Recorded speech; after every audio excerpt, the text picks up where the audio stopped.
A jaw-dropping moment just unfolded in Congress.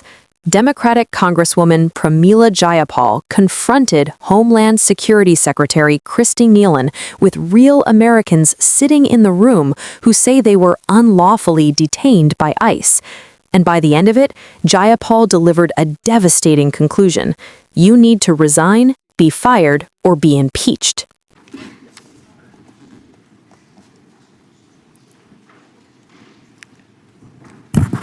Committee will come to order. Chair now recognizes the gentlelady from Washington for 5 minutes. Thank you. Secretary Noem, do you know what the Fourth Amendment to the Constitution says?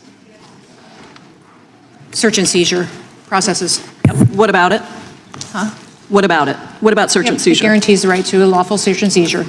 It protects individuals against unreasonable searches and seizures by the government. And I ask you that because I've sent you 3 different letters going back to February of 2025 raising concerns that you are unlawfully detaining U.S. citizens in violation of the Fourth Amendment. It was not until yesterday afternoon, more than a year after I sent you my first letter, that I finally received a response from you stating that ICE has detained 18 U.S. citizens. I want to introduce you to just 4 of the U.S. citizens unlawfully detained by ICE who are not even included in the 18 individuals that you cite in your response to me. They're in this room with us, and I invite each of you to stand as I read your story. Patricia O'Keefe was monitoring ICE agents when they deployed pepper spray into her car vent without provocation. They smashed her car windows, pulled her and her friend out, arrested them for, quote, obstruction, and detained them. Patricia saw an entire area dedicated to detaining U.S. citizens. An ICE agent also said, quote, you guys have to stop obstructing us. That's why that lesbian bitch is dead, end quote. Referring to Renee Good, ICE detained Patricia for over 8 hours. Ryan Eklund was monitoring ICE activity in his car when ICE agents blocked him and took his photo, then appeared to use that photo to go to his neighborhood and try to intimidate him. He was still in the car when they approached him, pulled him from his car, and put him in leg irons. Ryan was detained for 6 hours. ICE agents shot Wesley Powers with a pepper ball while he was peacefully protesting ICE activity. ICE detained him for 8 hours, gave him no medical assistance, leaving him in clothes that still had dangerous chemical residue. When doctors examined Wesley after his release, the medical professional opinion was that what ICE agents did to him constituted assault. Edmund Higgins is a U.S. Marine Corps veteran. While legally observing ICE, he honked his horn a couple of times, and when he saw agents driving down a narrow road, he actually drove away. But agents chased him until he sought refuge at a local police station. When agents drew their firearms and pointed them at Edmund, well-trained local police officers diffused the situation, but your agents still insisted on detaining Edmund for 6 hours. Secretary Noem, yesterday in the Senate Judiciary Committee hearing, you stated that ICE agents may arrest U.S. citizens in the situation where they were obstructing law enforcement or in situations where you have reasons to doubt that they're U.S. citizens. Is that still your position? I said, or probable cause. So let me ask each of the U.S. citizens in the audience who were detained. Raise your hand if you were not charged with any crime following your detention. Not a single one of you were charged with a crime. Now raise your hand if any of you were not even asked to prove that you were U.S. citizens during your detention.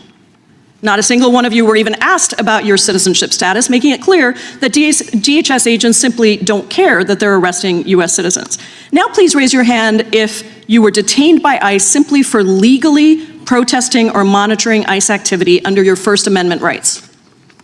All 4 U.S. citizens have raised their hands that they were detained simply for legally protesting or monitoring ICE activity. Secretary, these are not 4 isolated incidents. ProPublica's reporting puts the number at over 170 U.S. citizens detained in just the first 8 months of the administration, which doesn't even include Operation Metro Surge in Minnesota. None of these 4 U.S. citizens were charged with a crime. None had their citizenship questioned, and all were lawfully exercising their First Amendment rights. Do you have anything you want to say to them or the millions of American citizens across the country that are watching this and horrified at what your department is doing? Well, context is critical in each of these situations. To know the full range of what happened in each of these situations before and after the incident and their arrest? going Secretary, forward? not a I single would one say was that charged with a crime. Not a that single doesn't one, mean that and there they were wasn't detained. that And doesn't let me mean there just wasn't reclaim probable my cause time for there. my final seconds. DHS is supposed to be protecting our residents and upholding constitutional protections, but you've turned that on the head. They do every You have day. actually turned the United States government against its own residents, and you've had multiple chances to take accountability, to apologize to these folks and others across the country, but you have failed to do it. Yours is a case of failed leadership, Secretary. You need to resign, be fired, or be impeached. Yeah, the time of the because gentlelady- you don't have the right to lead The this time of the agency. gentlelady has I yield back. expired, and she yields back. The gentleman from New Jersey is recognized. What happened in this hearing was more than a fiery political exchange. It was a stark reminder of why constitutional protections exist in the first place, and what happens when government power operates without accountability. When Representative Pramila Jayapal began her questioning, she did not start with politics. She started with the Constitution. She asked a simple question about the Fourth Amendment, the part of the Constitution that protects Americans from unreasonable searches and seizures by the government. That amendment is not some abstract legal theory. It is one of the core safeguards that defines freedom in the United States. It exists precisely because the founders understood that unchecked government authority could easily be abused. The Fourth Amendment is supposed to ensure that no American is detained, searched, or arrested without lawful justification. But the reason Jayapal raised that amendment in this hearing is because the evidence she presented suggests that those protections are being ignored by the very agency that is supposed to enforce the law. According to the information she obtained from the Department of Homeland Security, ICE has already acknowledged detaining at least 18 U.S. citizens, and even that number appears to be incomplete.